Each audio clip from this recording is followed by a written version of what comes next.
Okay guys, this is a quick tutorial to show you what to do when you have your file open in Logger Pro. So I'm going to open my file, the one that I emailed you, and okay, here it is.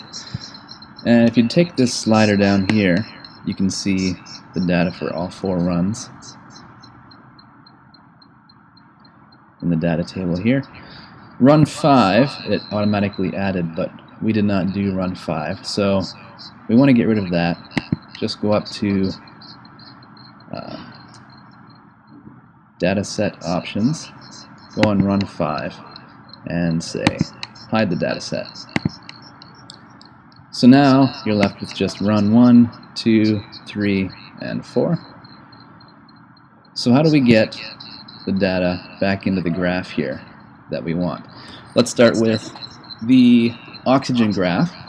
You want to take run 1, click on the oxygen gas title, and just drag it over to the graph. And you see that it adds the data points. So that was the dead yeast and with the oil.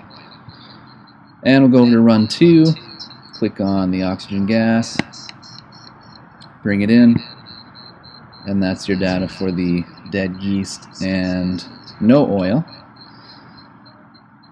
Run 3, oxygen gas, drag it in, and run 4, oxygen gas, drag it in. Okay, so you have your graph made, 4 different data sets for the 4 different trials, showing you the oxygen gas in parts per million.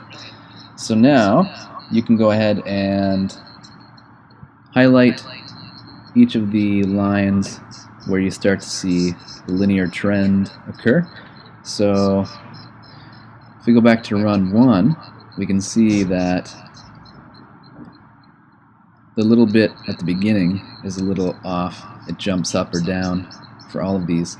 So we want to start it after that point. So for blue, I'm just going to start and highlight this bit here.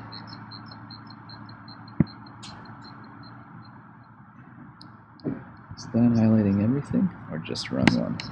Nope, it's highlighting everything. Okay, scratch that. I'm going to highlight it by the numbers.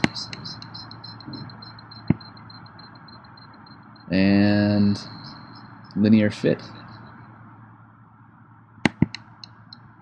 For run 1 oxygen gas. Here we go. And it makes linear fit for the data starting at time 0.2 minutes and finishing at 4 minutes. So just like the photosynthesis lab, it gives you the data box here with the mx plus b linear format, your slope, your y-intercept, and you can drag this around wherever you want, keep them organized.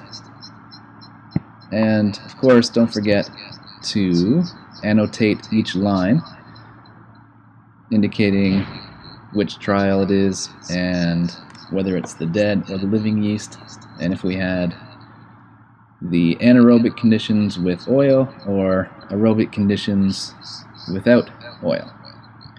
So that's basically it.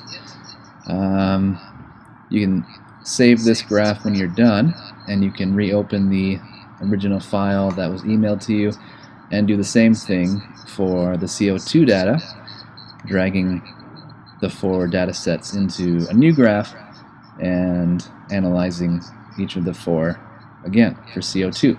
So you should end up with 2 separate graphs. Each of them will have 4 data sets on them.